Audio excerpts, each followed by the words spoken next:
Yo, you tuned into the Evening Social Podcast. You know, I go by Don Juan. Yo, my episode is up next. Let's do it. Tonight's episode is brought to you in part by Klub TV and Wilson's Pizza and Grill. This from my pops, California coastlines, living out my real mind. Now it's really showtime. Now it's how I draw a line. From the fake to real, that's how it feels when you multi. But let's not forget all of the giants I want to start down. Scared that their positions can't be taken with a new sound.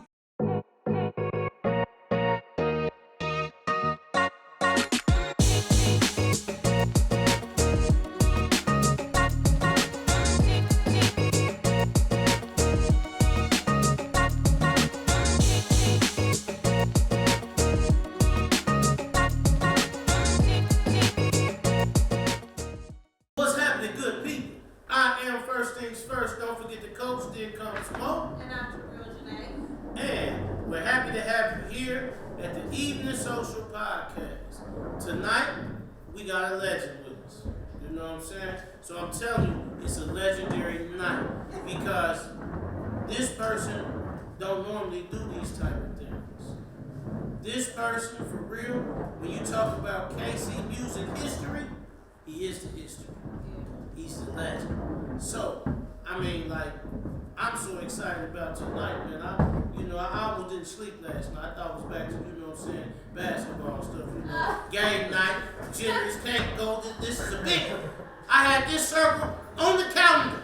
Then I put the, you know what, come on, man, you know that, the red circle around there for this one. You see what I'm saying? If you don't know, my DJ better than yours. He back. He back. Oh my God. DJ being rich. You see what I'm saying? Get to my guy over there. We miss you. Yeah. It's okay. The show ain't the same when you're not here, but it still is the podcast, but it ain't the same. Yeah, you do that every week, man. We appreciate having you here, and we love it. Listen, check him out. If you don't know where you can find him, this is my disclaimer every week. My DJ better than yours. If he can't do a party, rock the party, any genre that you choose, you call it for whatever. I don't care even if it's, you know what I'm saying, he get the dog shows. He get the dog show. Basketball, you know, bar mitzvahs, birthday week, whatever. If my DJ come and he don't rock the party, I'll pay for it. He was one of the red DJs. All I'm saying is, this is my disclaimer. Call my DJ, look him up on Instagram, DJ Being Rich, book it. And I'm telling you this now, I say it every week. If he comes, and whatever genre it is, if the party ain't hype, if the people ain't dancing, ain't moving, I pay for it. That's how confident my DJ better than you. Alright, now, back to today's edition. This is a legend edition. We ain't had one of them yet. It's a legends edition, the first one, because tonight's legendary, and it's the start of legendary days from here on out. Tonight's guest that we have here, man, I can't even begin to say the things that he's accomplished and what he's done. So, I'm not going to try to say a whole lot. I thought about this, and I'm going to say three things. I'm going to say, one, hip-hop, Kansas City. Two, bridgeway for hip-hop in Kansas City. And then three, godfather of hip-hop for Kansas City. That's what I'm going to say. I stayed about like this. Makes I had to write it tight. You see what I'm saying? Now, if you don't know who that is, we got the GOAT on the couch tonight. Don Juan. Don Juan. What's up? Look at him, so cool. Man, you come So on. cool. You got to don't. This is the tonight, Don Juan. You get to, you get to, gloat a little bit. You get to talk. You get to come on now. Normally, I know you don't do that. You normally in the background, because, see, you normally not even on film or none of that. And I know that. And that's why we appreciate so much. Yeah. But tonight, man, you get to go ahead and talk your stuff, walk. You get to, you know what I'm saying. You get to, gloat a little bit tonight, man. Floss and all that. You get to talk about it. Thank you for the food. Thank you for the hospitality. I appreciate it. We so happy to have you. Yeah, I'm honored to be here. Man. I remember Chauncey hit me up when he first hit me up. Yeah. And I liked about it because it was scheduled out. And I said I was going to start documenting and let more of the history out because if I don't tell the story, what you just said about the history, bridging the gap, it's all the stuff that's accomplished with the city, man, it ain't going to be told. So I was like, 2023, we're going to tell the story so we can get it out there and people can understand the history where it comes from. Yeah. I'm so glad you chose to do that with us. Man, I'm so glad because a lot of people don't know the history. Like some people think they know or they heard a few things, but most people don't really know the history, like for real history, like where it really started, where it come from, all the work that was put in. They just see some of the but you don't know the other part. You don't know the work that got to that. You so humble. And we gonna get you to we gonna get you to boast a little bit tonight. Talk a little bit. You so humble. I learned like I talk it, but amongst us as human beings and being black and brothers and sisters, Right. You gotta know when to tone it down and when it Yeah. So when I am around great people that I meet that I'm inspired by, such as yourself and y'all doing this, it's like when he first played Twisted. Oh, listen, he gonna pull it out. I was just like, damn, it took me back to when I remember first saying y'all gonna blow that record up, and then it became what it is. So it's just humble. So I love once that. we get around great people, we just keep on that level. You know what I mean? I'm gonna tell you one thing. If you don't know your history, DJ gonna bring it out. He gonna pull it out. Yeah. So I got to say this just so they understand the conversation we about to have tonight. Yeah. I always talk about what the meaning of Jegna Club. Jegna is an Ethiopian Aramaic word, and it means keeper of the culture, protector, provider, one who is not afraid to speak truth to power, one who will die for their community. So that's why we chose Jegna over other things to mean that, because that's what we want to be to our culture. We want to be for our community, keep that. We want to bring back those old things, and we want to put in front of our community and our youth people who look like them that are keeping the culture, that we can bring that history to understanding, because a lot don't know. And if they just knew the history that's here in Kansas City, like the history with music, the history with business, the history with a lot of things, they would take a deeper look at it. And so that's what today is about. Today is about keeping that culture, but today is keeping that culture in the music history and understanding what people before a lot of people have done and what they've done. So we're going to dive into that. We're going to get into that because I think that's what's got to be told today, is that history, because people used to look at Kansas City as squares. Kansas City music. When I graduated in '92 and was out in East Coast, you talking about Kansas City music? They ain't think no music came. They ain't know. They thought it was. We thought we were squares. What's funny is that I remember hearing that Kansas City didn't have their own identity in the music industry. When I was coming up, that was what the rumor was, right? But you were a part of something where it's undeniable that some of the names that you've worked with definitely are very unique. They got other people that are replicating them. You know what I mean? So it's just, I'm just honored to have you here, sitting on the couch, so you can let them know. Bring out the identity so they know. They don't get it confused. Some of the history, well, I started off playing drums when I was like 4 years old. Now, I don't want to stop you You know, because you was about to give us a gem. But what I do want to do is I want us to get to this segment so we can bring something out, and then I want to go back to when you started. Okay? So I apologize for stopping you, but I want to bring something up. First, what I got to do real quick I used to play the drums. is now she plays the drum. Juan, I'm sorry, man.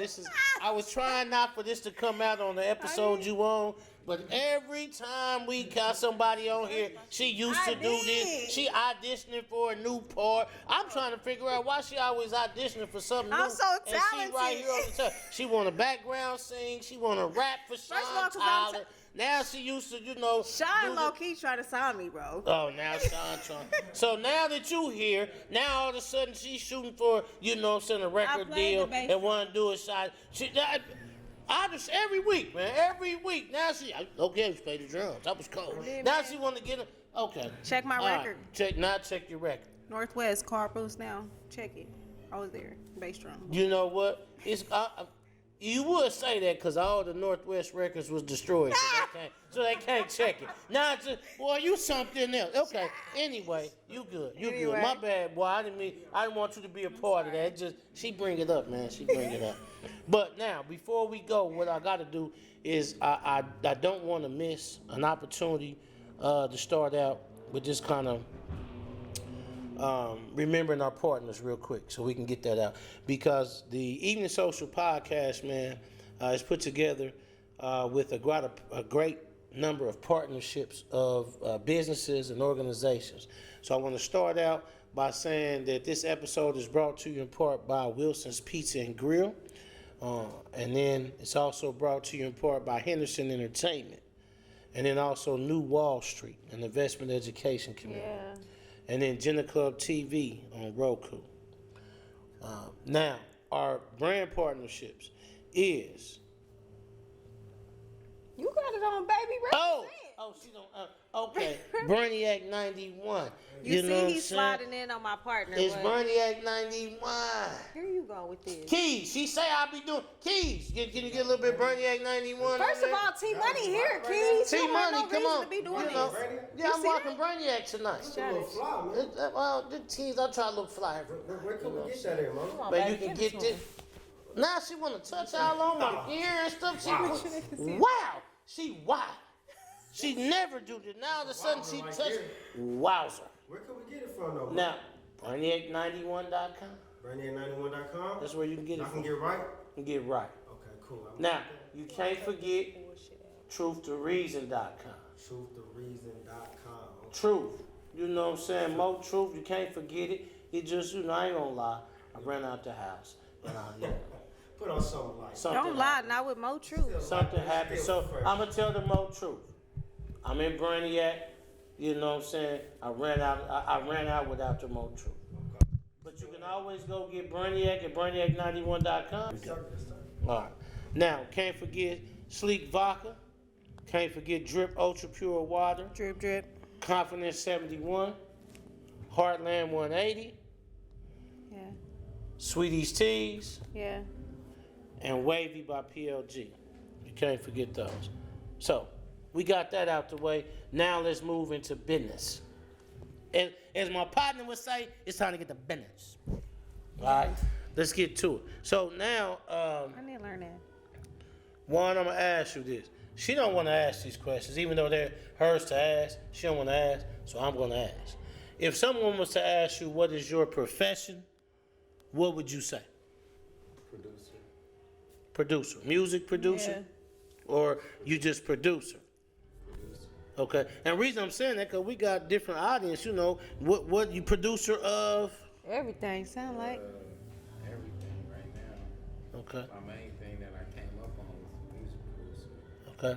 It's developed into all kind of things. Okay. Why did that touch my heart?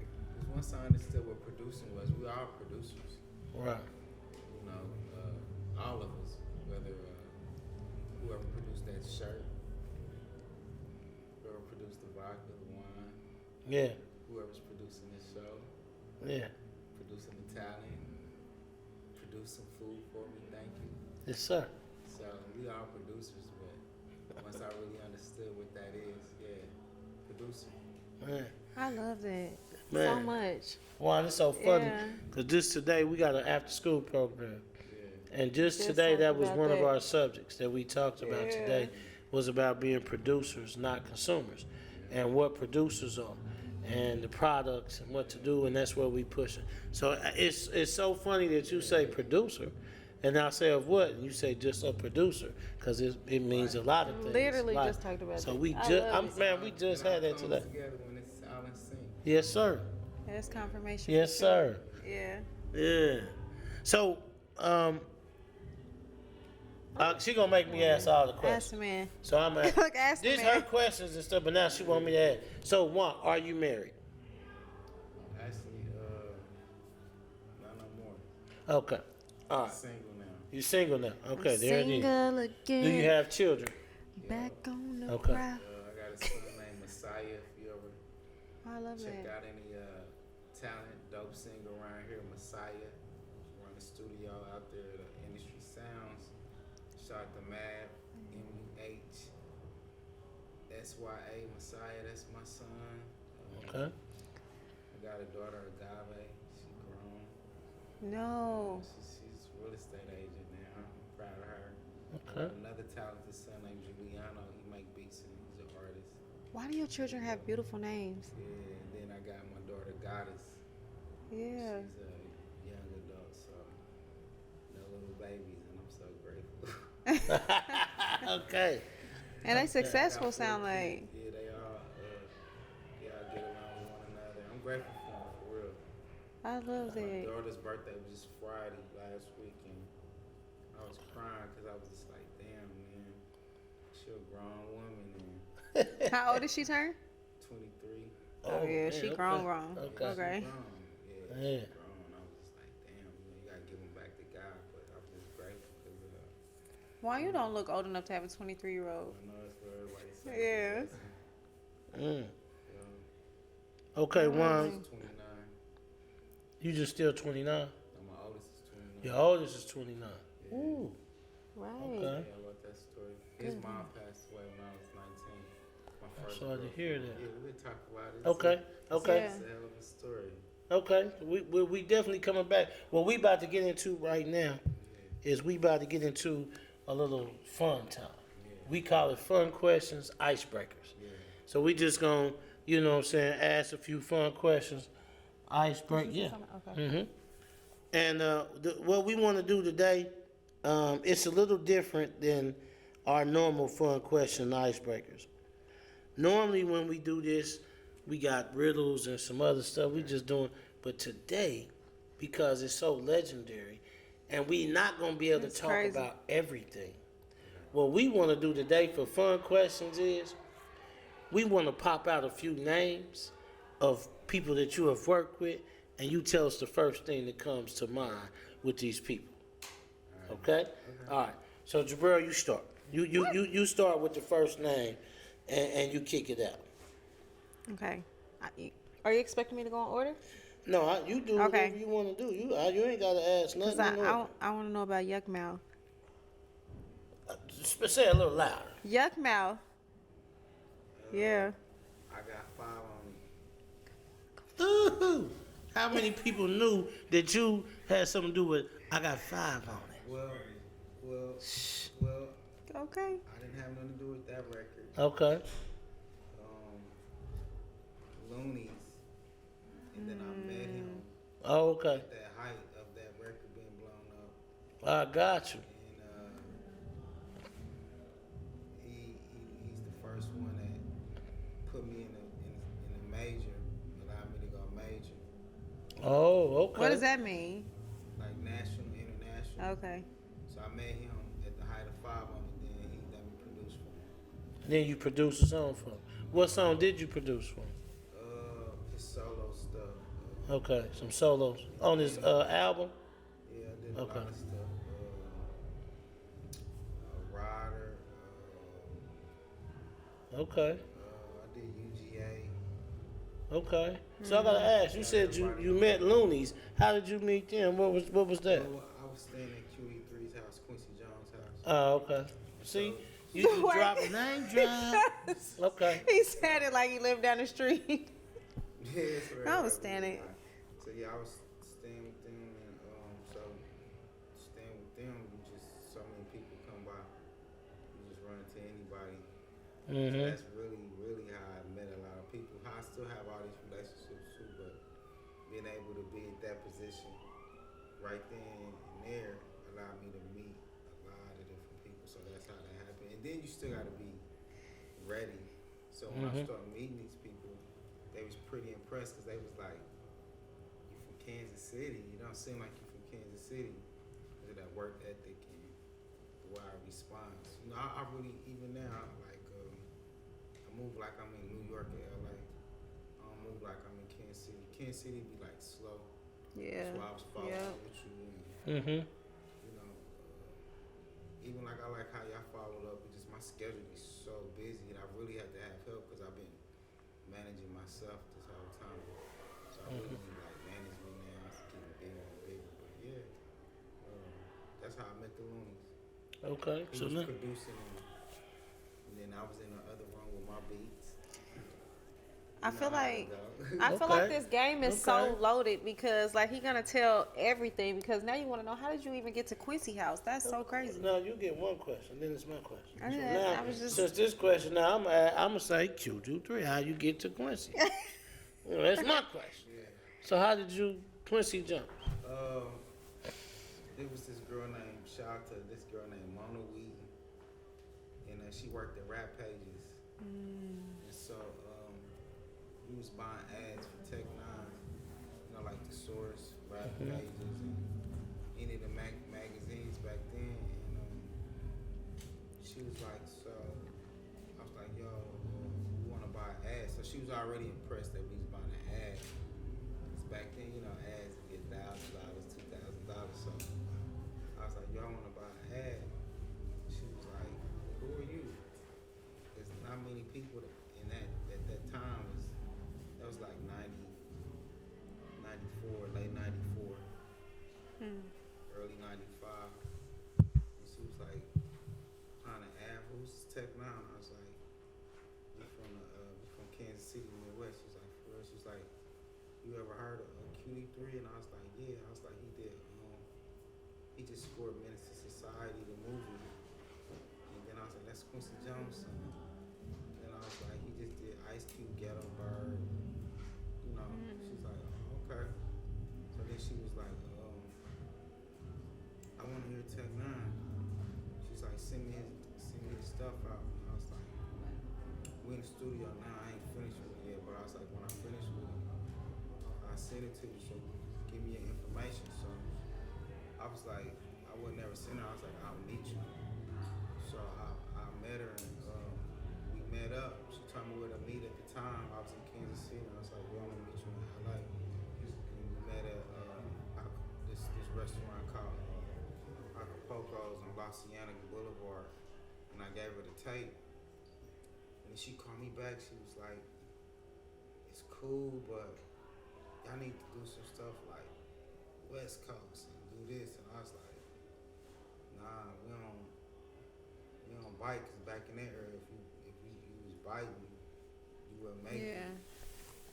But I was kind of like, that's cool.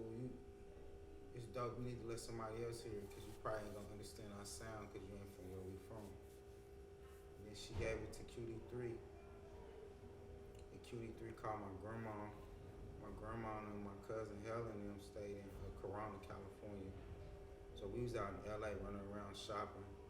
And my grandma was like, she called me. We had like a little cell phone too. You know, that's when cell phones you can talk to after 8.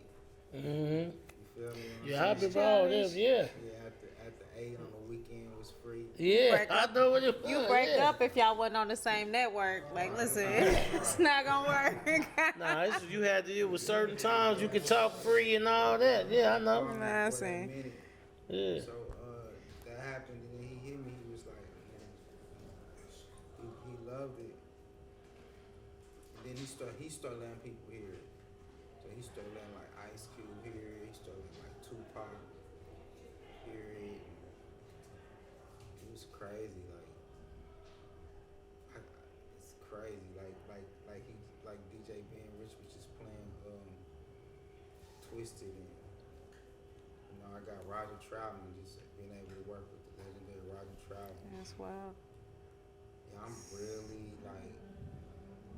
See, one thing about being humble and humility is like, that's why I'm still in the game.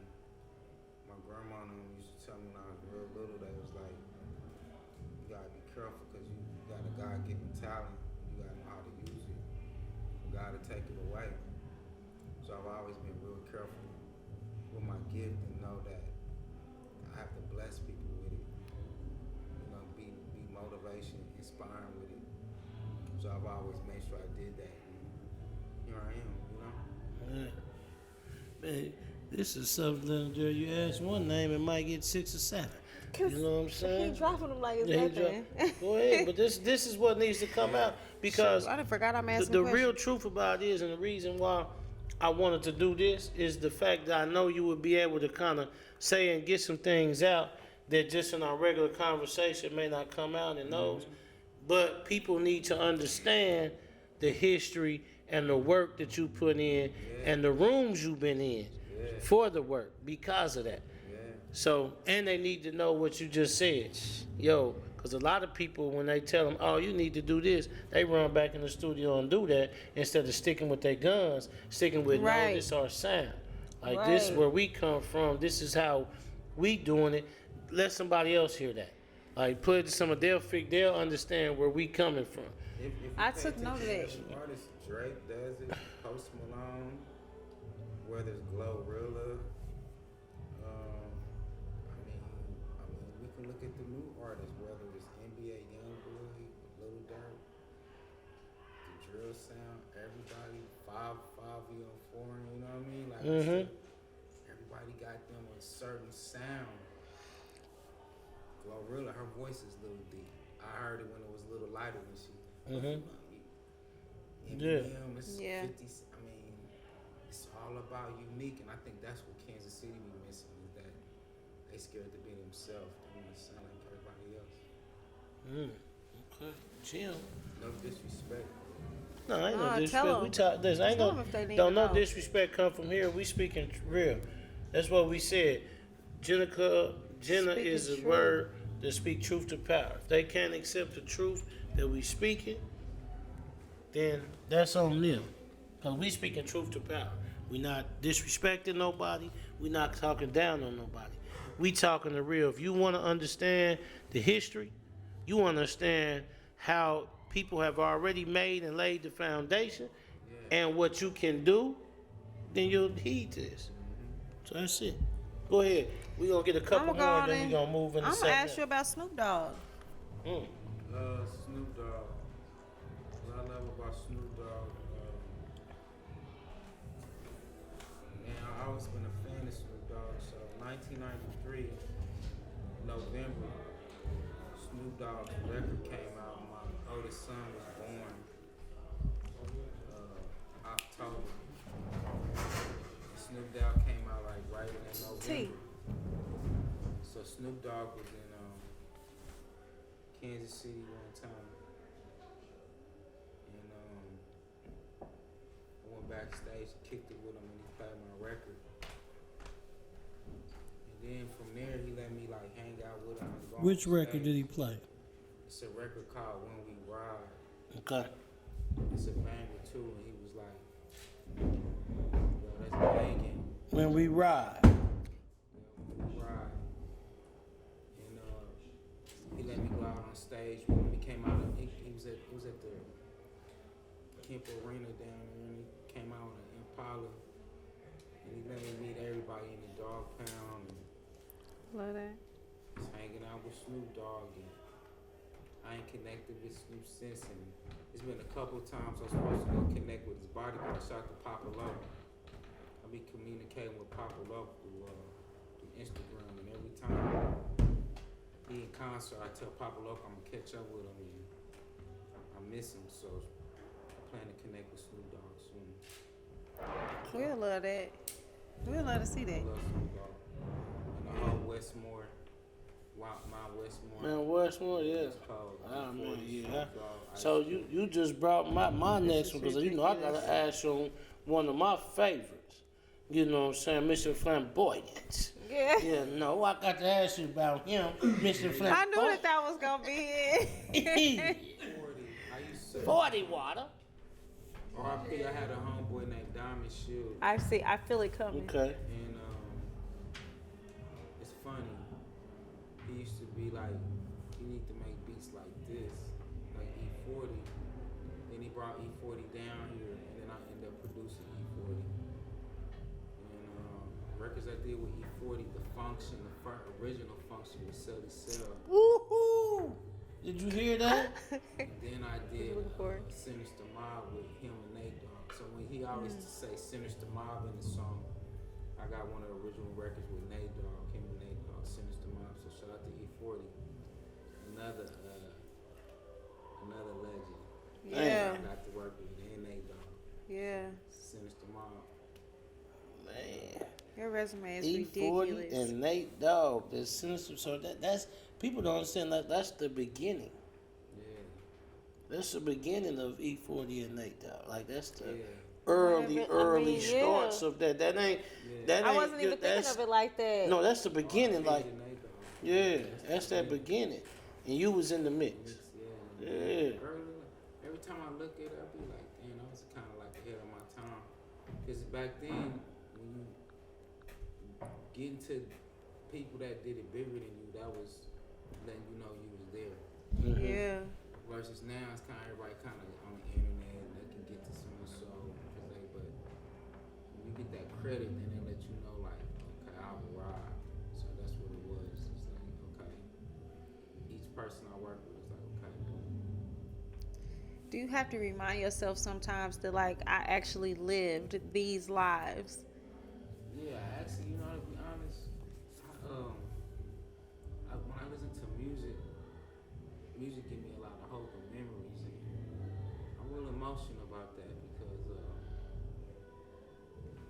like, even now, my new stuff that I got going on, I'm like, man, I probably lived my dream like 100 times, Yeah. and I'm grateful. So Yeah. with that, I try to inspire people and tell them. I just was telling somebody the other day, like, whatever you think about, good or bad, you'll become that.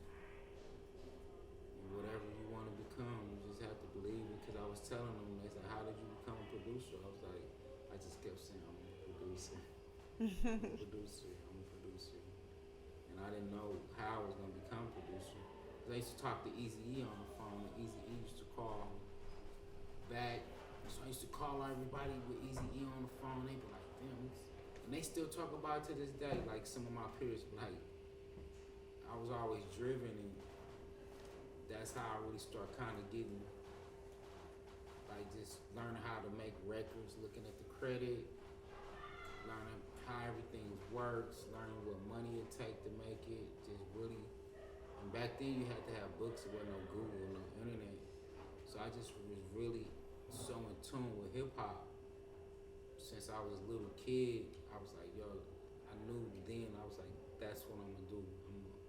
I'm gonna make music, and I'm gonna get to Quincy Jones, I'm gonna get to Barry Gordy, I'm gonna get to Michael Jackson, I'm gonna get to Prince. I just knew because them people inspired me. Because when we was younger, it wasn't nothing you could be inspired by. It just was music and going outside and play, and people in the neighborhood and going to church and stuff like that. And looking at the records, looking at the record cover, and be like, oh, look at that, you know, or MTV coming out, or watching Soul Train with my mom. You know what I mean? And watching and dancing. I was just looking at what's happening now. Man, Rod, Looking at that, what's them up? dancing. Somebody else was talking So, about that. Back then, you know, everything was inspiration because when you seen it, you was like, oh my God, this is new. You know? Man, Juan, you just dropped so much on I this. know. You know what I'm saying? I'm waiting to see You what you're put gonna on there- ask.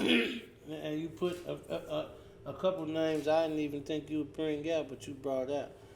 So I gotta ask you. Listen, I wrote these two names down when I talked to you and you said yeah.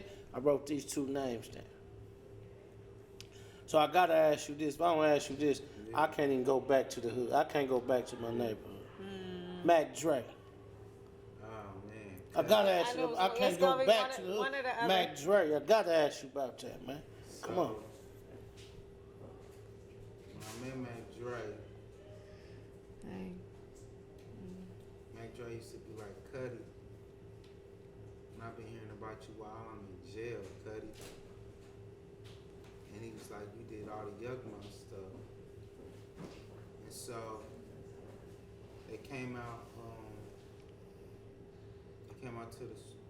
to my house. Rich Factor used to call my house the mini mansion. And so, I had the studio in there and they out there. So the first record, everybody be like talking about the record, Dumb, when he be like, Dumb, hoes move y'all feet, Dumb, Don Juan make the beat, cutthroat comedian. But he actually said my name on another record where he'd be like, A Millionaire Gangsters, where Rich, he'd be like, I'm G'd up, got the keyed up, Don Juan got the bomb ass tracks. So Mac Dre, me and Mac Dre was about to do a lot of big stuff together because he approached me literally about like, let's sign some paperwork and just I want you to be my main producer. And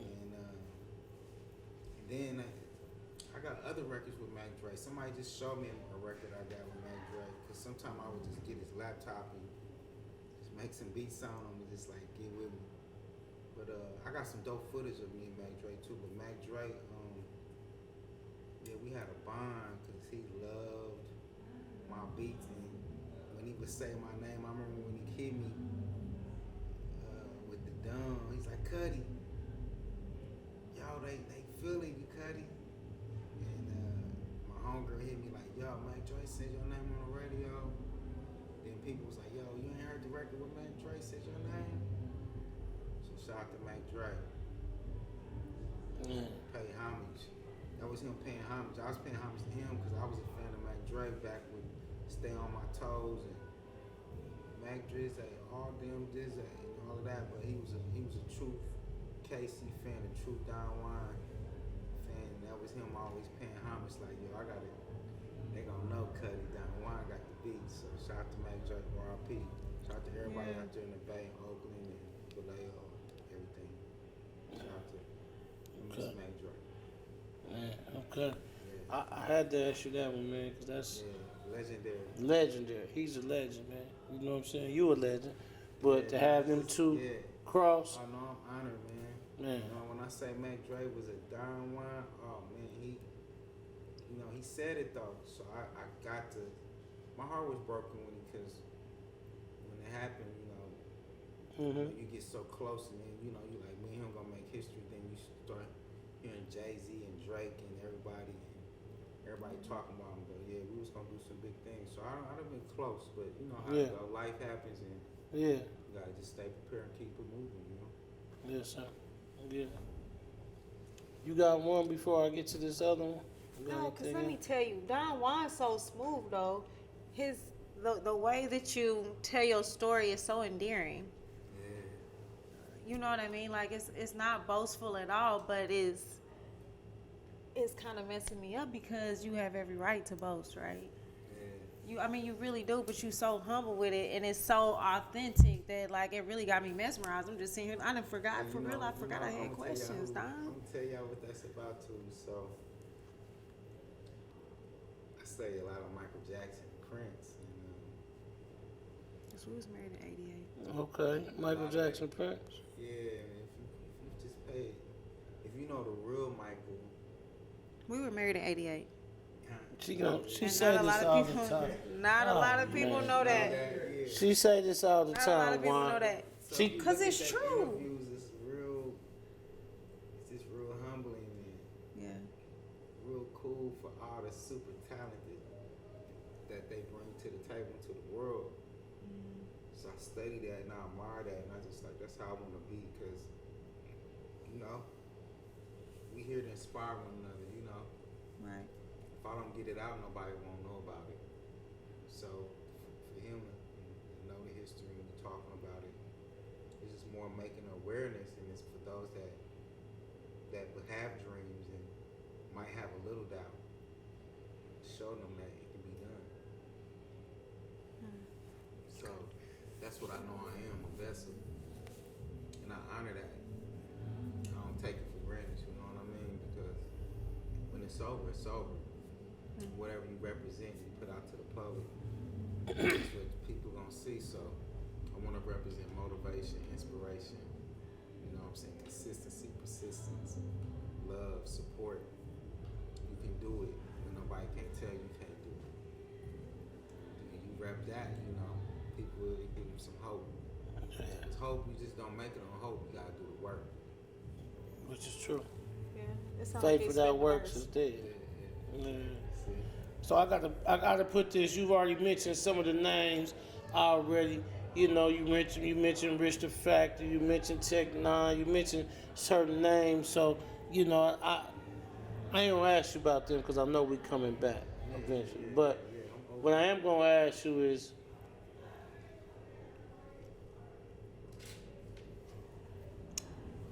how am I gonna say this? Let me say this. I'm gonna ask you about Road Dogg Villains. I'm gonna ask you about that, because that was a movement. And to be honest, that was one of the first movements in Kansas City, the movement to where you knew that music was taking a change in Kansas City. Now, people don't like it when I say this, and there's no disrespect. But people like when I say it, it's like, yo, that's Kansas City's Wu-Tang. They hate when I say that, you know what I'm saying? But some people respect it because they understand what I'm saying. They understand what I mean by like the forethought of it. I'm not saying that they bit off nobody or they was nothing. What I'm saying is that's the Wu-Tang from Kansas City. That's the group that set the precedence of, yo, you can go do it yourself. Yo, you can be independent. Yo, you can take this, and you ain't got to be like nobody else. And from that group comes independent factions that can make it and go. That's just my, energy. The name was first 57th Street Road Dogs. It was all like, it was on some gang banging. It was banging. It was back in the era. We used to have a radio station called K6L. And it used to be like, can I get them 3Ds? And it used to be all these different groups like the 69th Street Dogs, 57th Street, all these different cliques. You know, and we used to go to the Bannister Mall. And 57th Street Road Dogs was known for like banging original members like Michael Timley, Diamond Shields,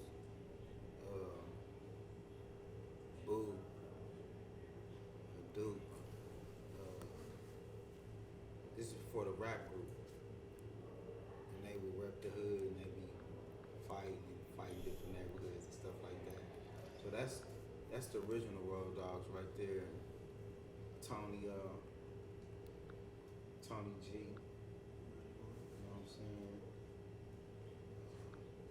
And Tony, Marty, Tony.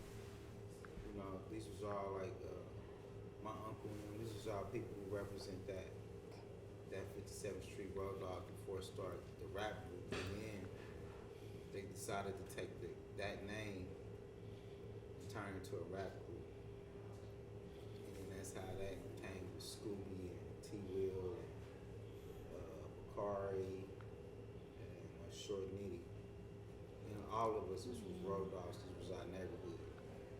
We all had family some type of way tied into it. So it was a street gang that turned into a rap gang, and it was still affiliated with the streets because that was the original set of it before it was a rap group. And they took the street name and made a rap group. Kind of like what we do. 50 Cent did it to the original 50 Cent was a street dude. I took my name Don Juan from Bishop Don Juan. You know, we all get it from somewhere. But yeah, 57th Street Road Dogs is really a gang.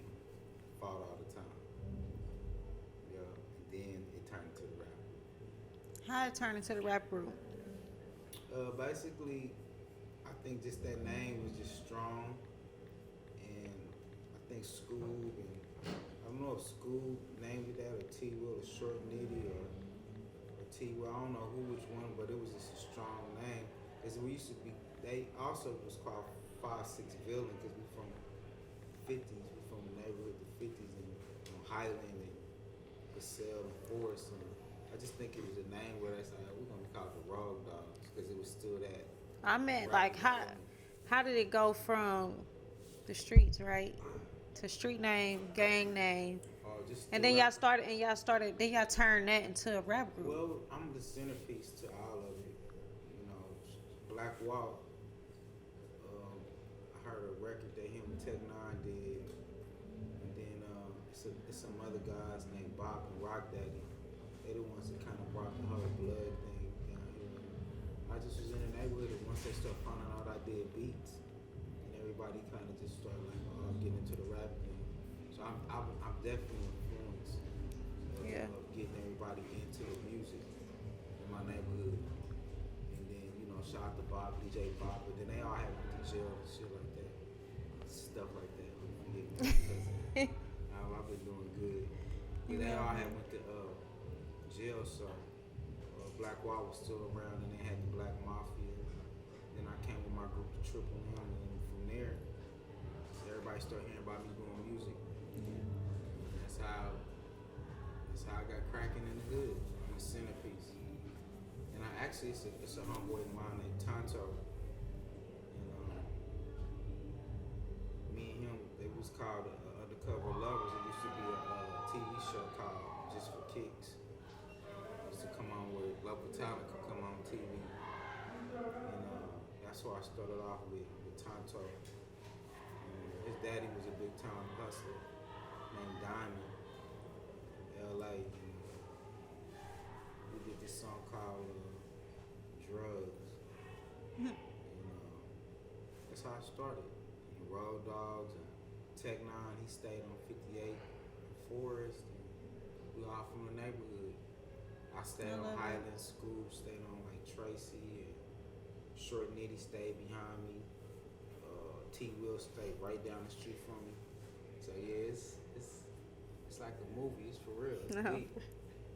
For those boys in the hood. Man, Yeah. it's all in there. Yeah. It is what it is. So let's move to something else because I want to get to a couple more things, man. And we'll sit here and talk about this because nobody got this history. Nobody know this. It ain't been out. So we want to get that history, but I want to get the start. So you talked about growing up and the start, and before I stopped you because you was talking about where you got the love of music and how it started. So you were born where? Kansas City, Missouri. Okay. And so let's talk a little bit about you growing up. Let's talk a little bit about your relationship like with mom and dad growing up. My mama had me at 16, so I had a young mother, which was cool because a lot of my friends' parents was like older, and they had older like brothers and sisters like could be their mom and daddy. So when me having a young mom, it allowed me to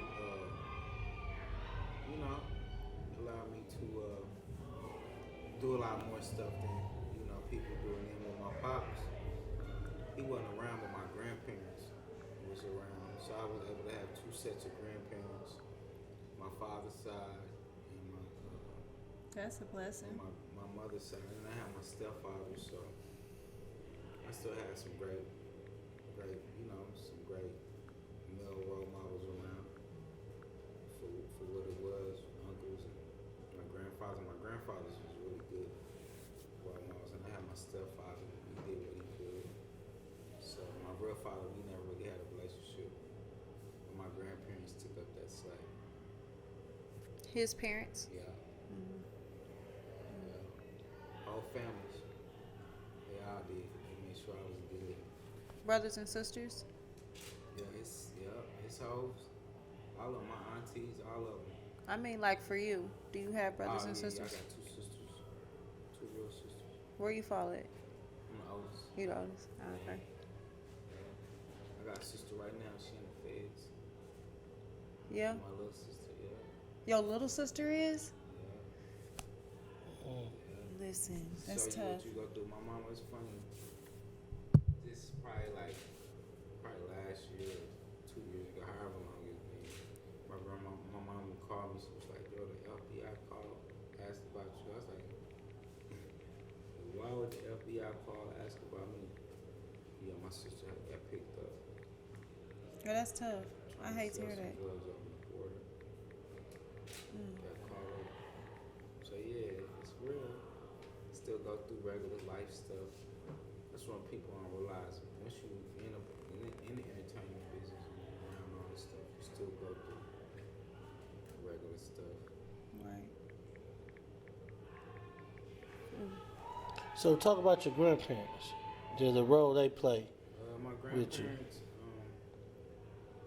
a big role in my music. They made sure that I had whatever I needed to do music best way they could, whether it's drum machines, turntables, drums, keyboards, using the basement. They made sure I had that teaching, a lot of love. My grandfather was 92, he the last one.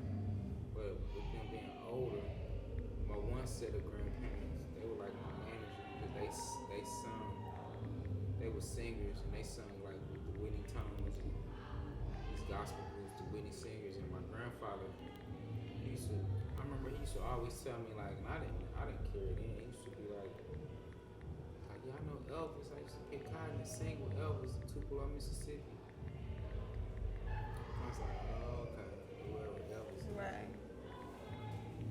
But I look back and he used to tell me that he was saying it so casual. And I was like, well, okay. I knew I was going to be destined to get around them type of people because my grandfather used to tell me back then. And, having two sets of grandparents to make sure you looked out for is like a blessing. A lot of us don't have our that is a grandparents, blessing. yeah, so I was able to have two sets. They made sure I got to travel out of town and educate me on, working and how to do stuff. And one grandmother was a teacher and it was middle class, but yeah, they taught me about working and grinding and going for your dream. But they the reason why I do music.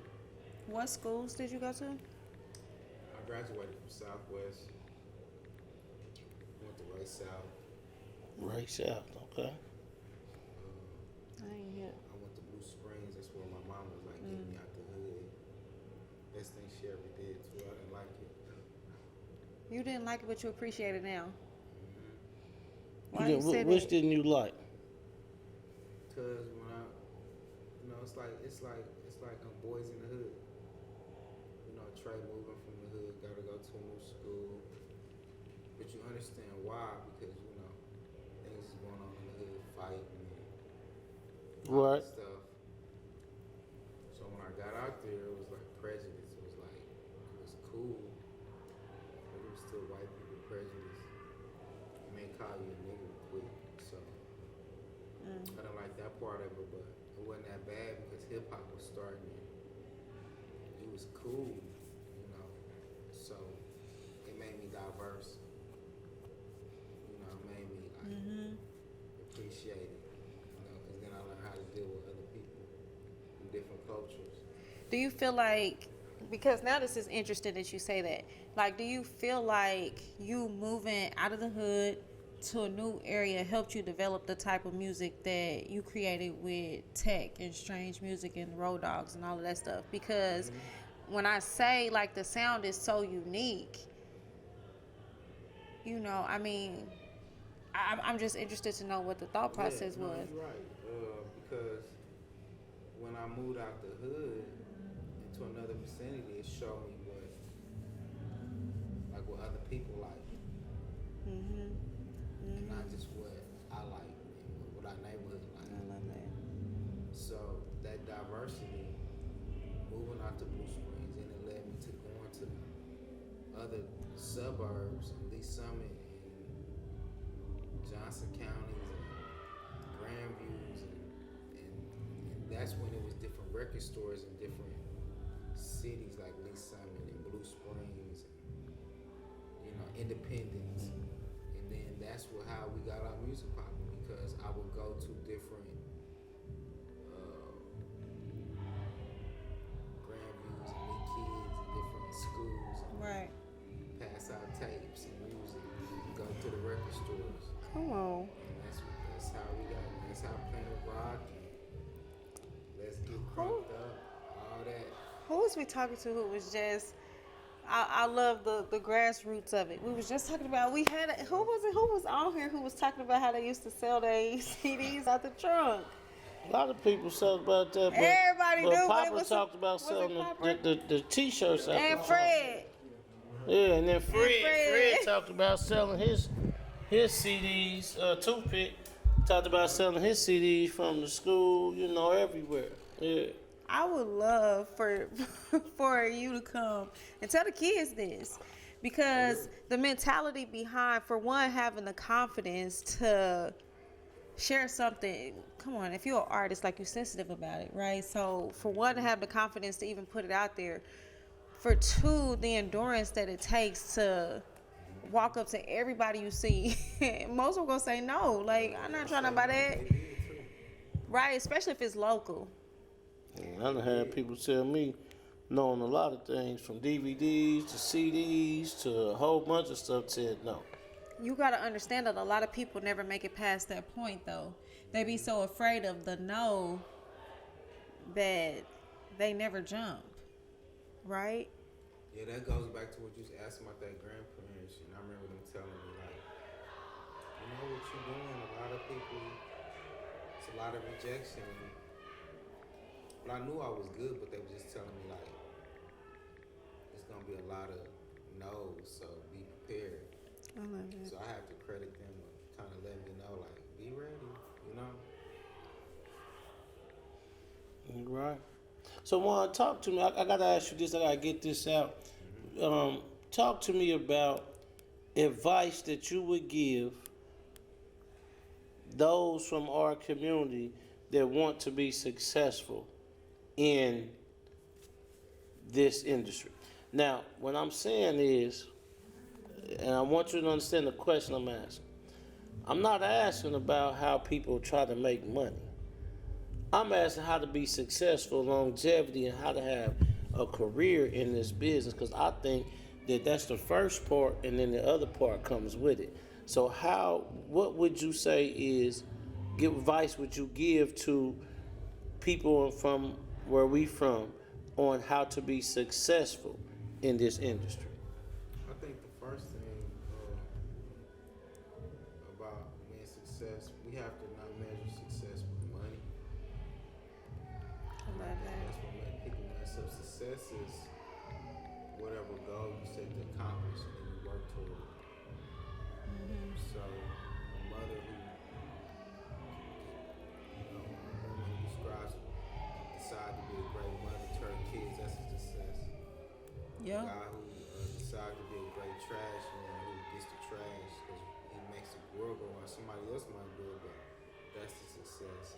A person who decided to open up and be an entrepreneur is success. This podcast, whatever you decide to make happen, that's a success. So you got to have determination. You got to have a lot of will. You got to know you're gonna be told no, but you can't quit, and you got to really believe in yourself, and really believe, and you have to educate yourself. Meaning, our business is the only business that people really don't know how it works. But in real estate, you have to know whether you're buying, building. You gotta know if you're gonna get codes, zones. Oh, right. Yeah. Lending, financing, approved, pre. But in the music and entertainment, we don't know how the numbers work. We don't understand in debt, what we getting into. Right. So I always encourage people know what it is you're getting into, because a lot of people start and stop. Maybe you're not the artist. Maybe you behind the scenes. Maybe you be a lawyer. Maybe I love you said that. Maybe you're the stylist. Maybe you're good at doing hair. Maybe you're good at picking from clothes and having that look. Maybe you're good at managing and organization. Maybe you're good at accounting, because a lot of artists get bad record deals in accounting. So there's so many things that we can do that's not just rapping or being in front and talent, because being in front takes a lot. I know you say you don't like being in the front. No, I do. No, it ain't. No, it ain't that. It ain't never been because I had to be in front as a musician. It's just that once I start understanding how the entertainment business go, I chose that first because you make more money behind the scenes. The people in front really don't make the money. It's the people behind the scenes. I've heard that several times. Yeah, so once I understood that, how that go, I was like, yo, I'm gonna be behind the scenes. I don't want nobody to know, but I can't run from it. It's like, no matter what, like, it keep. And I never ran from it, but I've always just, like, been in the background because, you know, it's like the mob, the Don, you know who Carlo Gambino was. Yeah. You didn't know who Frank Costello or Sam Giancana or any of these guys, Bumpy Johnson, any of these, you know what I mean? So even now with the streets, I've always dealt with a certain group of people in the streets. So, you know, I've always learned like, yo, we just gonna keep it silent and move around. So that's what era I come from. But now, you know, it's the internet. Now you gotta get out there and you let your name die down. So I understand that part. You gotta tell the story because in the process, I knew I was gonna make a story, but I really never tripped off of like getting that big. I just wanted to do music for real. You know what I mean? Never tripped off of it like working with all these people. I knew I would, but even now, like she said, just reminding. I have to remind myself, like, cause I forget like all the stuff I've done and accomplished. Cause you just and not forgetting like ungrateful just because. You gotta keep working. That's what I say. You constantly striving for more. Yeah, yes, you going against your own ego. Yeah. You accomplish and you like now what I'm doing, like I'm into film and TV producing. And so now I'm like, and I act too, bro. I'm getting the same. I've been getting actors together, actresses and film directors and all these different people like I did music, and that's really what I wanted to do from the beginning, but it was more expensive to have the Avid 35mm film. But now I get it done like I do music, and even all the people I work with in film and TV, like Honesty Edwards did my video. Really? Black Palm, shout out to Honesty, mate. She gave me the coldest video. I can't wait to drop it. Ralph Dumas, Chuck Brown. I just scored Chuck Brown's film, so I'm just happy that, man, I do what I love. Yeah. Blessed, you know what I mean? I do what I love. That was the question I was gonna ask you. Are you happy? Are you happy with life and with what's going on? Yeah, I'm real happy because I had sepsis. My appendix erupted about 5 years ago, and I had sepsis. Okay. That's crazy. And so I remember, you know, they come in and they was like, you gotta have emergency surgery and you won't make it. You don't have it in the morning. I remember the next day it was like my white blood cells were so low they didn't think I was gonna make it. And I just remember me saying like I wanna live, I'm gonna live. It seemed like I said it like 10 million times when I was in the hospital. And I was like, I'm gonna live. And then I remember I said that day and it was like, he's getting a little better. I just kept saying I'm gonna live, I'm gonna live. And I had promised myself that, and I had promised God that, I remember I couldn't walk. My bowels didn't move for like a couple of weeks. And I was on, you know, all the dope and everything. And I was just like, if I get a chance again, I'm gonna make sure that I'm happy every day. Happy because I can see. Happy because I can taste, smell. You know, the stuff that we get for free. And health is so important. You can have all the money in the world, but if you ain't got your health, I think they said that like they asked, they said like if it was this man on the deathbed, he had gazillions, he had millions and half billions of dollars, and they asked him if he could buy one thing. He's like if he could buy one thing, he would buy some more time. More breath to live. Yeah. Can't buy it with all the money in the world. Can't. Yeah. So yeah, I'm happy. Every day I wake up, a blessing. Happy all the time. I love it. Juan, we just gonna get a couple more questions because we could be talking, Yeah. forever. I mean, because you got more stories that can be told in one sitting and all that. So we got to move on because I also gave you my word about time. We're a little behind, but we're gonna finish up here with a couple questions. But I do gotta ask the importance of. So one of the things that we push in our programs and with the Jegna Klub is relationship and networking. So what I want to do is I want to ask you, how important is networking in this industry, in your job? Like, how important is networking? Networking is probably like the most important. Like networking with Chauncey. Mm-hmm. Class CCA approved, I connected with you. CCA. You networking, so that's probably the most important. You can have all the talent, you can have all the skills and all of this stuff, but if you don't know how to network, you won't meet the people that allow you to get position and opportunities. So network is like first. You gotta network to get to the network. Yes, tell them About that. Yeah. Now, what I want to ask you is, and this may be hard to pinpoint, but I'm going to ask you and you give it to me. Can you give me that moment where you knew,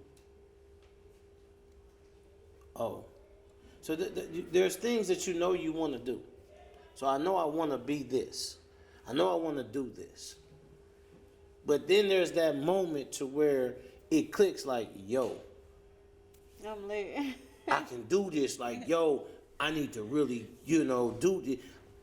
When was that moment for you? What was that moment to where, you said you had music in your heart, you wanted to do all that, but where was the moment to where like, yo, I'm that man, like I need to really be it. I need to do this for real. I got a homeboy named Rico, and I always had different people to put me on music, and he came with an Easy E tape and an EPMD tape. And I remember he played me Easy Does It. I remember he played me EPMD. And I remember I went and got the Easy E record, and I started calling Easy E. And when Easy E used to call me back every day and tell me I could do it. Like, knew me, call my phone. Cause I think he heard something in my drive. And I was like 12. Cause Easy Does It came out in 86, 87. That's when I knew when Easy started calling me, cause they were still independent. And from there I was like, yo, I'm gonna get to that. And that's when I knew. It's funny, but it's like two levels. That's the hip hop side, but the drummer side, I remember being like 8 years old or 9 years old, and I remember like my Aunt Bobby be praying for me, and I knew like then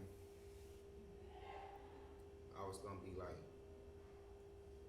good at playing drums, cause I always wanted to play with the stars and stuff.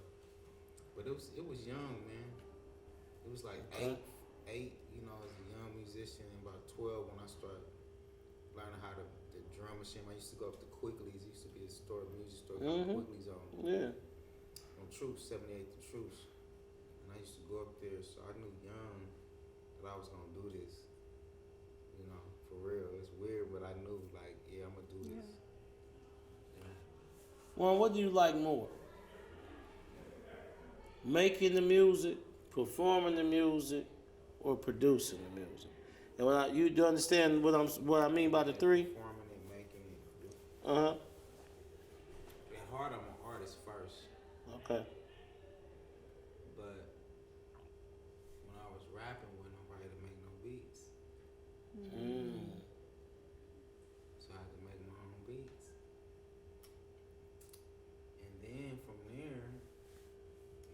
nobody that knew the business. So I had to learn how to get my beats and music out. And once I learned that, I think I liked it more because the money, I was like, oh, okay. They don't want to listen. I just follow me.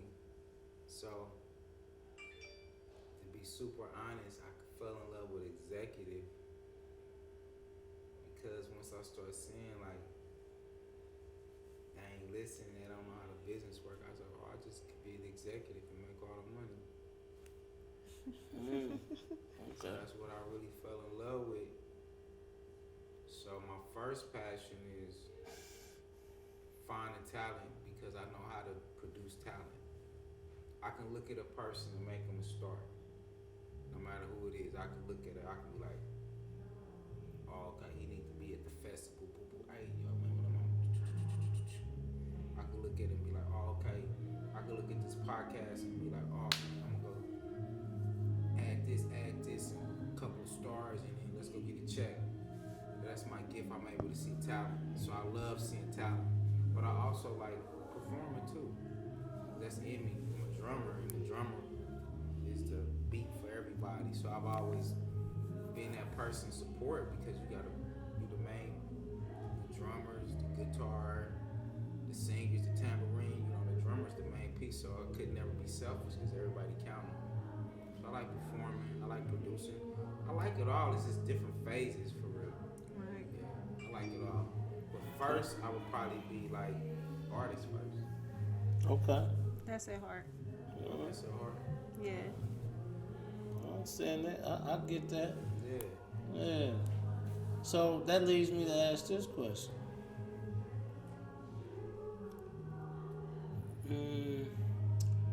I want to say it the right way.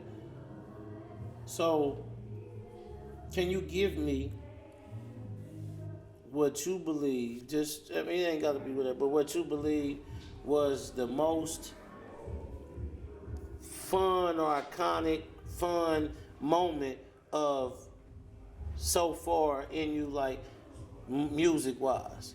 Give me that iconic moment, like, yo, this is one of the funnest moments I've had. And you can't be one, because I know you said, man, I done this 100 times, but give me one of those moments. Earlier, he was, DJ Ben Rich was playing Questions. Mm-hmm. And that's me talking on it at the beginning. And I think making that record was fun because that was a record that I got from QD3 and Jegna. I actually didn't want to do the record. And I was like, nah, trust me. So when he finally did the record and he rapped it for me and Diamond heard it first and he was like, yo, you heard Tech's Questions yet? I was like, no. He called Tech, it was like, spit it for wine. Spit it for me over the phone. I ended up picking him up. And I just remember him spitting it for me. I was like, oh my God. And I remember me starting off and I was like, I hit record. It was just me and him. And I was like, the name of this mug is called Questions. Rough draft. QD3 did the beat. And I was, because we was in Kansas City, that's what made me say, what's up to everybody out there in LA. Because that was at the point where we was playing music for everybody out there major.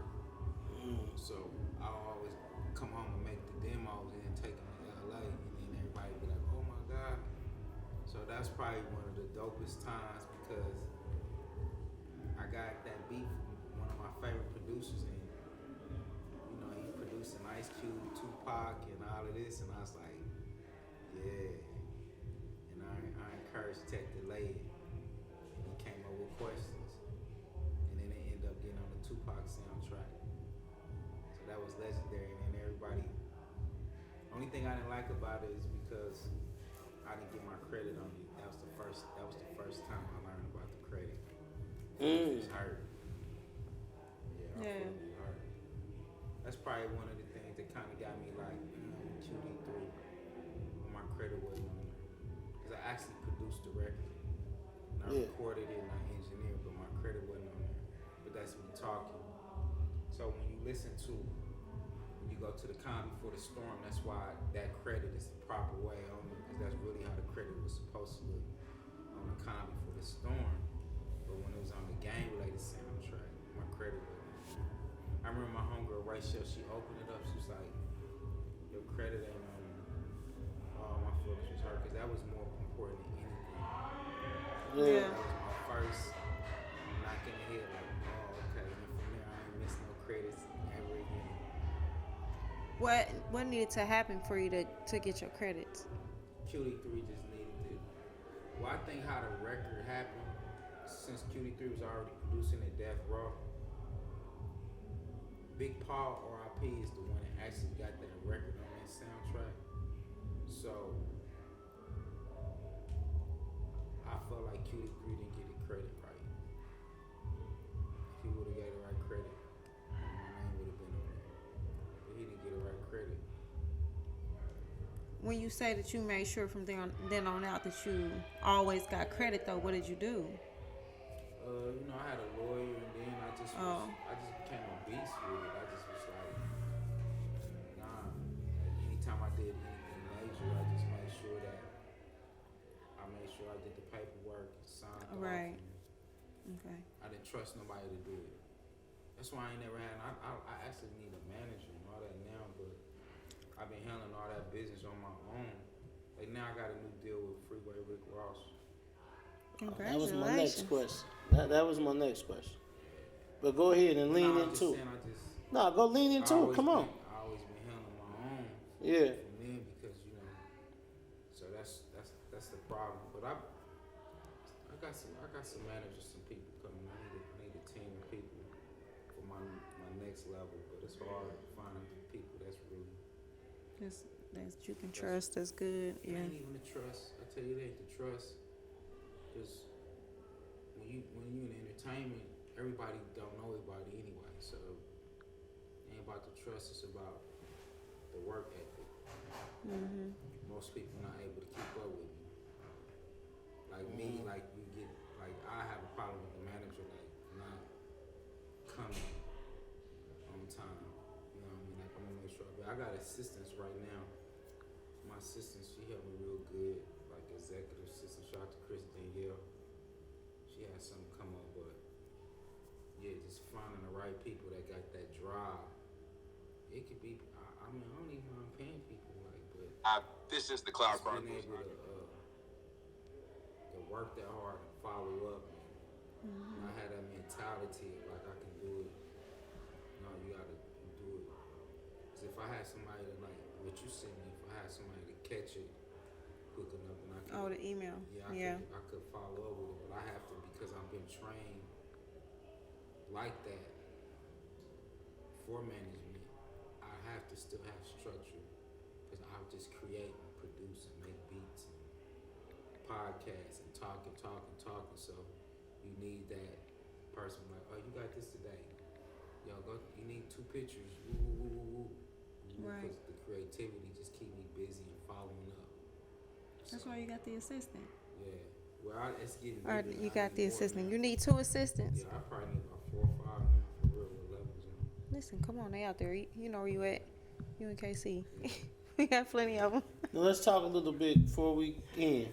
Just talk about that new that Rick Ross deal, like the what you're moving into with them. Cause that's something new that you got coming. So I used to see Rick years ago when he was locked up, and I used to be like, And so people know we talking about the real Freeway Ricky Ross, not the rapper. No disrespect, but we talking about the real Freeway Ricky Ross. the real one, Right. big drug dealer. Right. So I used to see his stuff, and I used to be like, I'm gonna end up working with him. And so I just started studying him, and then the rapper came out with his name, and that made me study, and then Rich the Factor had his name, Freeway Rich, so it just made me start studying him more. And that's usually what I do when I get the premonition that I'm gonna be working with somebody. I start studying. And sure enough, my boy Tyrone hit me. Was like, yo, I gotta introduce you to Rick. So I was out there. I met him in California. and I was in the meeting for Snowfall. Another drop. I just was so like, damn, he real, cause anybody else, that mean anybody else be Hollywood. I think that's the other thing that keep me humble, cause you got a lot of people Hollywood, then you still got people who just still down to earth, and everybody's regular, it's just business. So I thought I was gonna have to leave. He's like, no, you come. So I sat in that meeting. And I was like, damn. Literally, like, before the show came out, I was like, damn. It's crazy how you can be just. I was in Kansas City today, and the next day I was in a meeting. About a television show, big television show about to come out. And then from there, you know, he had been hearing about me out in LA. And then he told me, he's like, man, I want you to help me run my music, publishing and all that.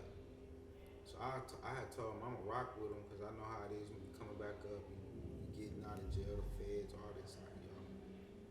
And then from there, we just kept the relationship good. I brought him down here.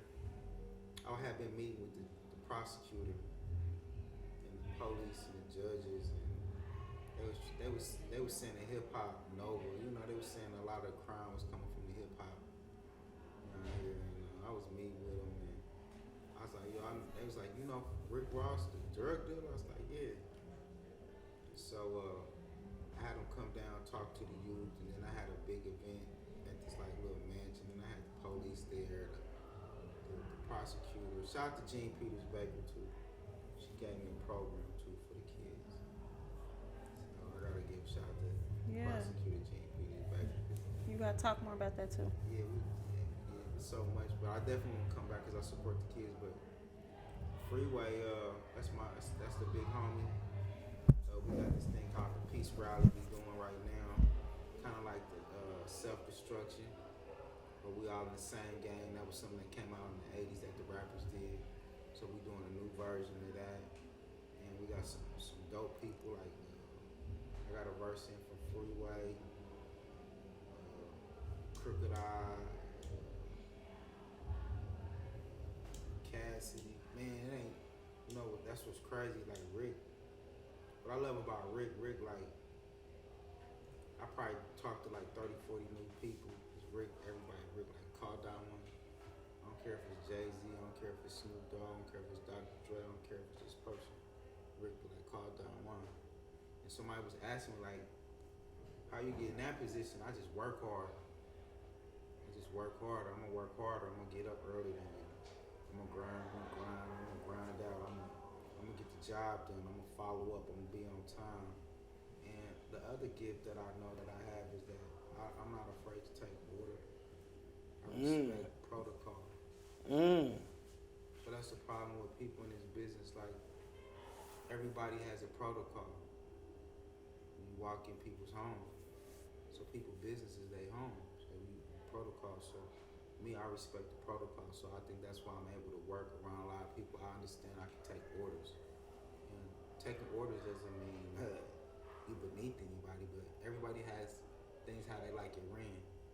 So I understand that. So when I work with different people, I adapt because I know they might have it and want it done a certain way. So I'm gonna adapt and adjust to the way they want it done, get it done.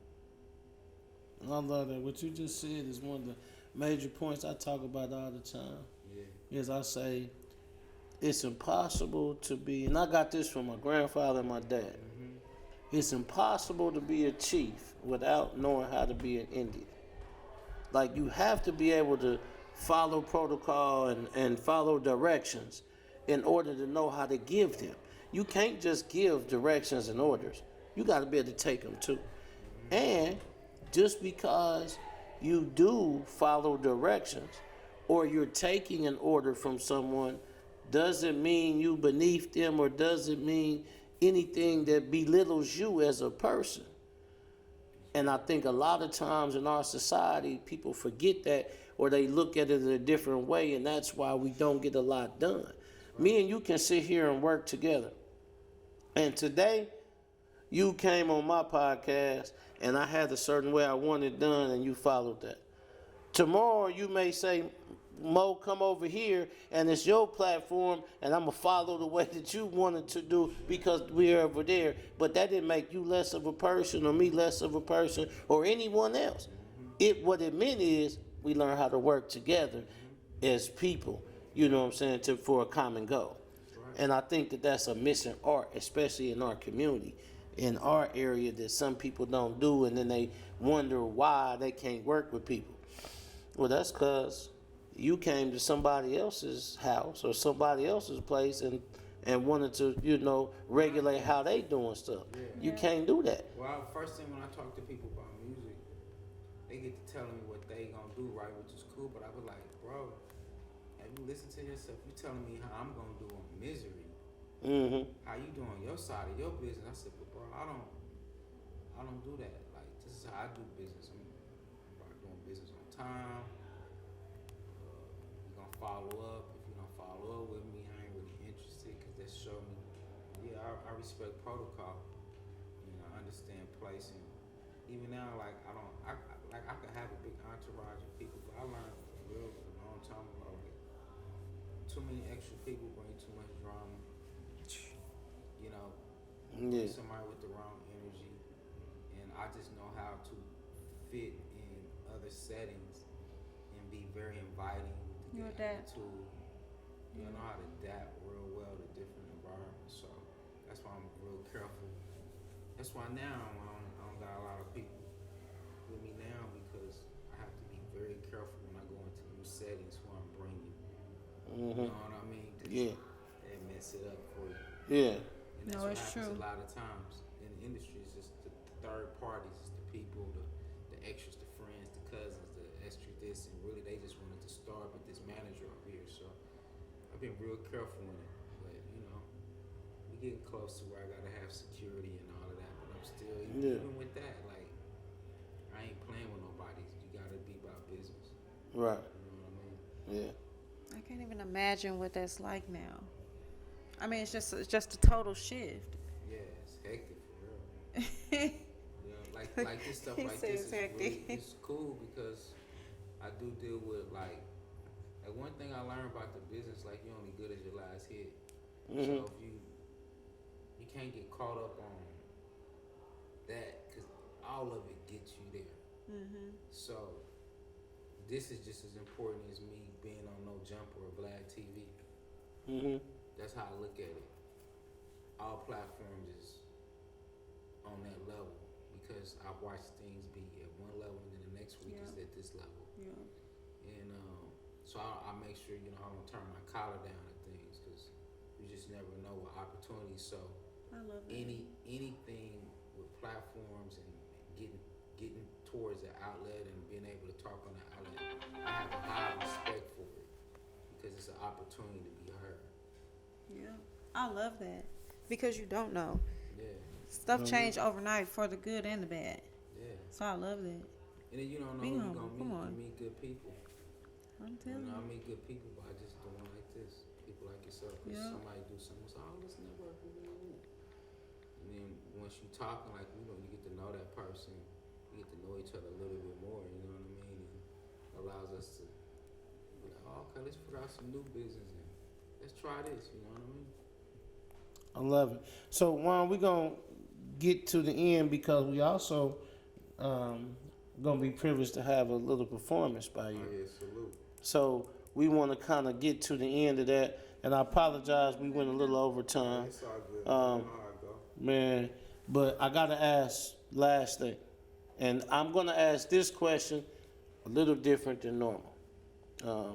But before I do that, I got to do one thing. Our show is not just about having professionals like yourself, people like yourself that look like people from our community, from our youth, and showing them that they can thrive in a professional manner, and giving them someone to look at and emulate. It's not just that. That's one part. It's also about telling the story of those in our community and what they've been through, the history that they have, and who they are. But the other part of it is is what we like to call is give oxygen. Some people say give flowers, and we're not knocking them for that. But here we give oxygen. And we call oxygen because what we want to do is not only recognize but also breathe life into what you are doing for you to continue to do it. Because we look at you as a trendsetter. We look at you as history. We look at you as the bridge for where next generation can go. And so, man, we want to take this opportunity right now to give you what we call your oxygen, man, for what you have accomplished, who you are, and what you keep doing.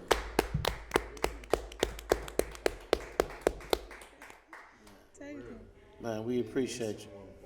Man, we appreciate you, man.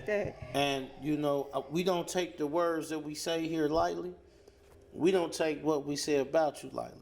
Yeah. So when we say that we understand what you have done, and we say about legend and GOAT, that ain't something we just say. I'm appreciative, yeah. You know, but also, when we say you that bridge, we really mean that.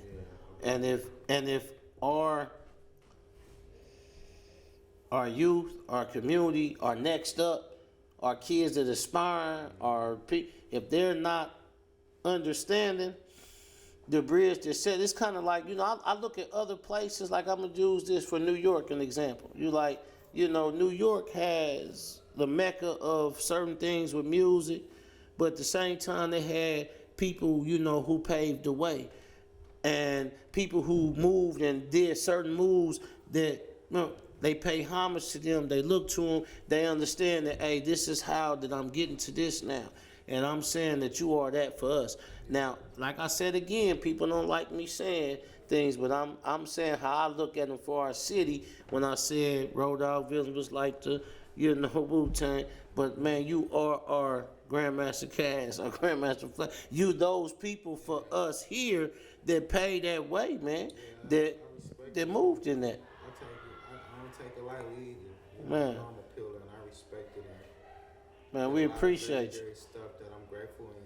I gotta give a shout out to the Kansas City and to Real Ray Ray Jerk when they gave me the Kansas City People's Choice Award. Oh yeah, yeah. That was better than winning a Grammy, because one thing Kansas City don't know, that a lot of stars respect Kansas City and our ear and our music. And I know when Kansas City, that was their way, like, yo, we believe in, because I didn't share nothing. I didn't tell nobody to vote.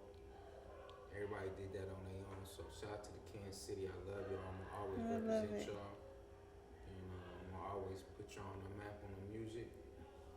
Y'all, it's the new kings, the new producers, and everybody. Shout out to all the new dudes out here doing anything like Tree on the Slap and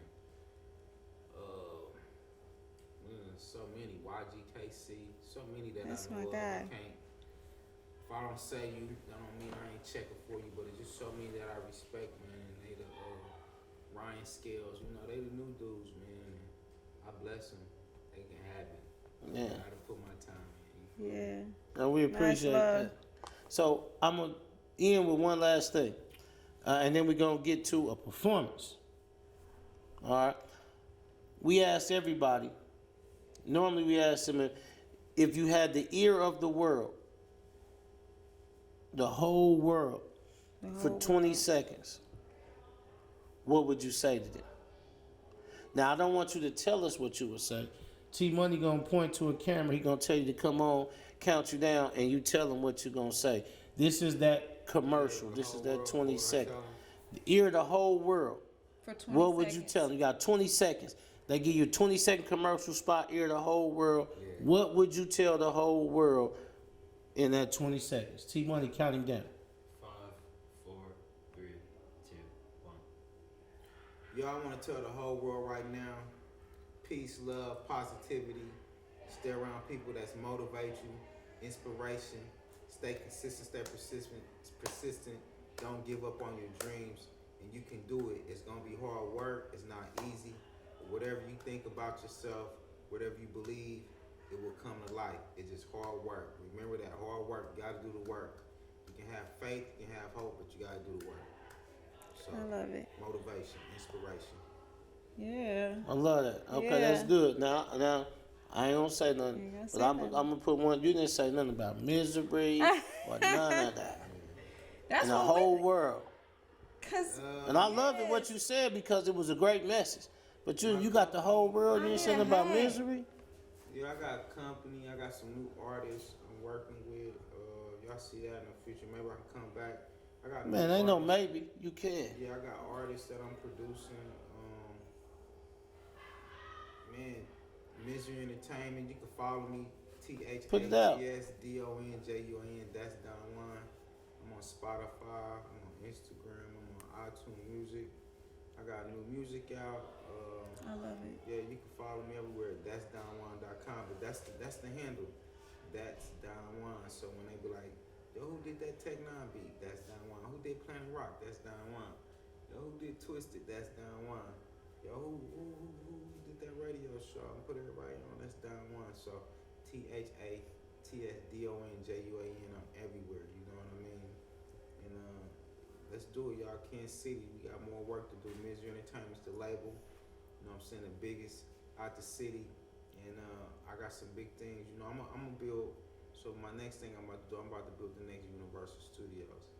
So that's the next thing we're gonna do. We're gonna build a gigantic studio and recording studio and film studio. So all this talent is inspired by Universal, Walt Disney, Tyler Perry. You know, we got Midwest. We need that. You know what I mean? So that's what I'm working on right now. We're gonna build the next big studio. So all this talent, we don't gotta travel to East Coast. It's harder, West Coast.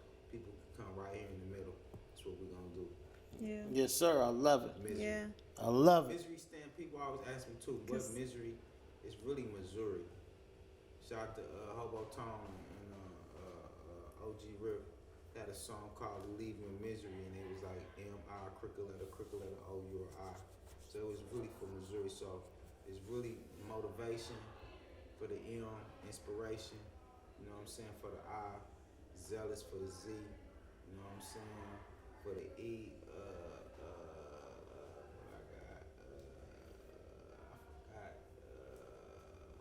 for the R, resilient, youthful. E for energetic.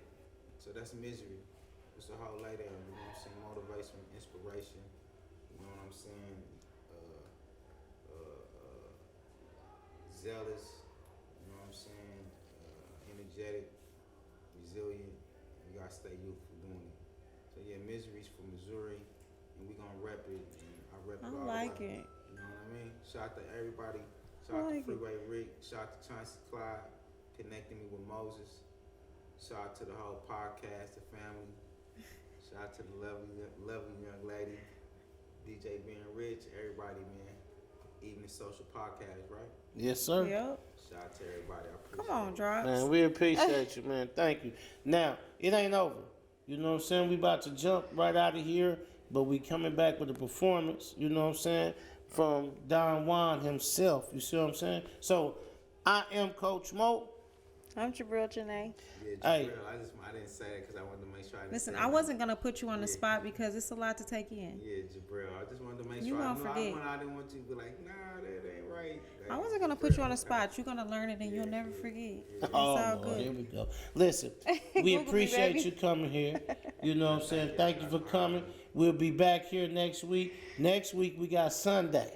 Sunday is sitting on the couch with us next week. Yeah, shout out to Sunday. All right. Wow, one thing Sunday, I cannot wait to see what you have on. I'm not even going to lie. I feel like you're about to come dead. She done came through the Misery University. Yeah. Sunday. Man, it's coming next week. Yeah. So we appreciate Don Juan for being here. Hey, listen, don't go nowhere. We'll be right back. I love to say this, though. I've been wanting to say this for years, Don Juan. We'll be back in 2 and 2. 2 and 2. We'll be right back. Hey, this is the Evening Social Podcast. We out. Tonight's episode was brought to you in part by Wilson's Pizza and Grill and Jenna Klub TV. Our Facebook Live broadcast was brought to you in part by New Wall Street. Our musical guests are brought to you in part by Henderson Entertainment. Our live audience giveaways are brought to you in part by The Royals. Our venue partner is the Elegant 1739 Gallery. Our clothing partners are Truth, The Reason, and Brainiac 91. Our beverage partners are Drip Ultra Pure Water and Sweeties Teas.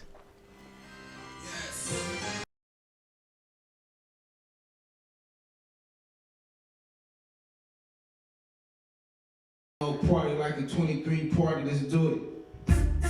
DJ being rich and the 1 and 2, let's do it, yo. Eating social podcast. Hey, what? You ain't no party like this 23 party, like the 23 party, now the style. Ain't no party like the 23 party, spend a lot of cash in.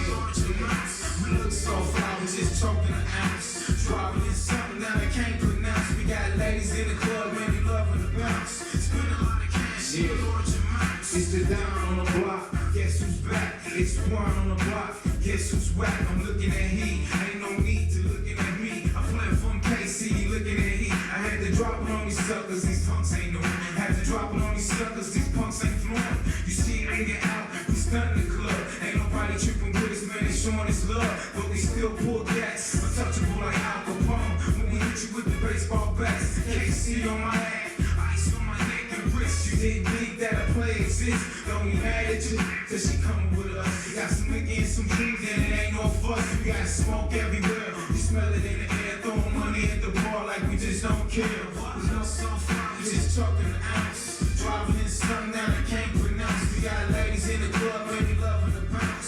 Spend a lot of cash in large amounts. We look so fly, we just talking an ounce. Driving in something that I can't pronounce. We got ladies in the club, baby, loving the bounce. Spend a lot of cash in large amounts. This is for my dogs and your home, we hard. We got some freaks in the truck and we them all.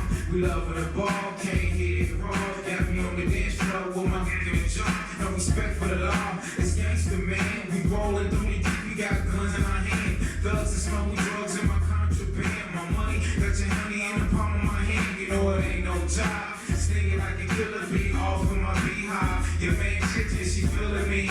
Once I get her in the mood, you know the homies loving, now she dancing new. I said, acting silly, she came with a dude. Had to put him out the party, ain't no need to be rude. I got a bad attitude, which is the proof. To go against me, motherfuckers will lose. Well, we look so fly, we just talking an ounce. Driving in something that I can't pronounce. We got ladies in the club, man, they loving the bounce. Spend a lot of cash in large amounts. We look so fly, we just talking an ounce. Driving in something that I can't pronounce. We got ladies in the club, man, they loving the bounce. Spend a lot of cash in large amounts. All my killers that be making some chips. Keep grinding, making it grip. It's a massive flip. All my ladies keep shaking your hip. All my ladies keep shaking your hips. And you know who's it. When the DJ play that song, Gabby's on that and she's showing her thumb. The party's outside, what's going on? It won't be long, I'll be at home. Something wet and thick. Your chick, she guaranteed to bust it up when she get in my whip. When we spin in the parking lot, we got plenty of blunts, so we sparkle a lot. I know you see the picture, I know you even see it clear. Why is that? Cause they use my wheels for mirrors. Don't all chrome, this sign and hit you. It's so damn hot, can't keep the temperature. We look so fly, we just talking an ounce. Driving in something that I can't pronounce. We got ladies in the club, and we loving the bounce. Spend a lot of cash in large amounts. We look so fly, we just talking an ounce. Driving in something that I can't pronounce. We got ladies in the club, man, we loving the bounce. Spend a lot of cash in large amounts. Look so fly, shout to Chauncey. Yeah. This next record called Snap. You can stream it. It's about taking pictures. You know, everybody snapping. So we in the club. I got the video to it, ain't out yet. There's the video coming. Y'all gonna hear it on 103 Jams everywhere. So, new record called Snap. Get your phones out, take some pictures. You know what I mean? Let's do it. Boy, down. That's all good. Yeah. What up, baby? It's Don Juan. Come snap this selfie up. Hey, yo, I need a pic with you. Hey, can you come snap this picture for us? Let's do it. Let's snap, baby. If you getting money, throw your hands up. There's no sitting down, you better stand up. You better make it to the party. I got some girls and they finna act naughty. Yo. Mic check 1, 2. Ladies in the back, I'm in the front with my crew. Poking on something, screw what a screw. Chuckling on something, do what I do, let's. Hey, wanna act like a Mac. Miss New Booty, dance with the track. Girl so dope, I'm the fiend, you the crack. You know I'm like dance, you got a hump in the back. Cause it's freak after freak, rock like concrete. You know it's gangster, when the ex-cons meet. All day I'm in the streets, week after week down. Weezy gotta hustle these beats. Let's go, hey, and it's the same old two-step. Grab me a freak, you know what I'ma do next. You might as well pop your fingers with it. We'll do it like some G's, tell me can you dig it?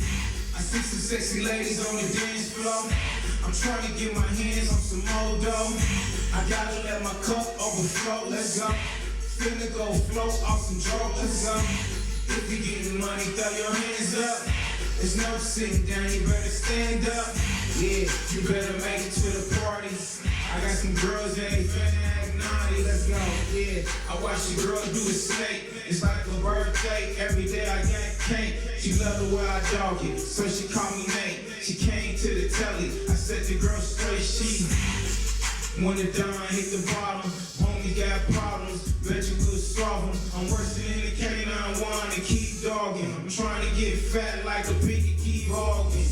Hey, Don Juan ain't playing, get my cash from the tracks I'm laying. Say what, in other words, I'm getting money. Looking at my competition, it's so funny. Fill up my tummy, you know I gotta eat. Taking your block when my beats hit the street. Snap.